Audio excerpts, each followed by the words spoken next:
Hi Sunday morning எல்லோரும் எப்படி இருக்கீங்க? ஸோ மார்னிங் எனக்கு டீயோட தான் ஸ்டார்ட் ஆச்சு. ஸோ இன்றைக்கி லீவ் நாள் தானே அப்படின்னு நினச்சி சந்தோஷப்படுறதா, இல்லை நாளைக்கு மண்டே ஆரம்பிக்க போகிறதேன்னு ஃபீல் பண்ணுறதானே தெரியலைங்க. ஸோ கொஞ்சம் நேரம் உட்காந்து டீ குடிச்சிட்டு மேட்ச் பார்த்துட்டு இருந்தேன் எங்கள் ஹஸ்பண்டோட சேர்ந்து. சரி நம்ம வேலை ஸ்டார்ட் பண்ணலான்னு பிரேக்ஃபாஸ்ட்டுக்கு ஃபஸ்ட்டு இட்லி ஊற்றி வச்சாச்சு. ஸோ சட்னி வந்து வரமிளகாய் சட்னி தாங்க ட்ரை பண்ணேன் இன்றைக்கி. ஃபஸ்ட்டு சுடுதண்ணியில் அரை மணி நேரம் வரமிளகாய் போட்டு ஊற வச்சாச்சு. அப்புறமா இன்னொரு கடாயில் கடலைப்பருப்பு, ஜீரகம், சின்ன வெங்காயம், பெரிய வெங்காயம், அப்புறம் தக்காளி, பூண்டு போட்டு நல்லா வதக்க விட்டுட்டு அதுக்கப்புறமா ஊறின வரமிளகாவையும் போட்டு நல்லா வதக்க விட்டாச்சுங்க. வாசலில் கத்தாழை வச்சா வரவே மாட்டேங்குதுங்க, ஏன்னு தெரியல.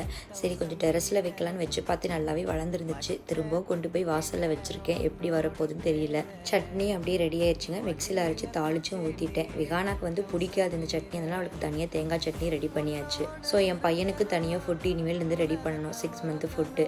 ஸோ வேலை அதிகமாயிட்டே தாங்க இருக்குது, என்ன பண்ணுறதுனே தெரியல. பிடிச்சிருந்தா சப்ஸ்கிரைப் பண்ணுங்கள், லைக் பண்ணுங்கள்.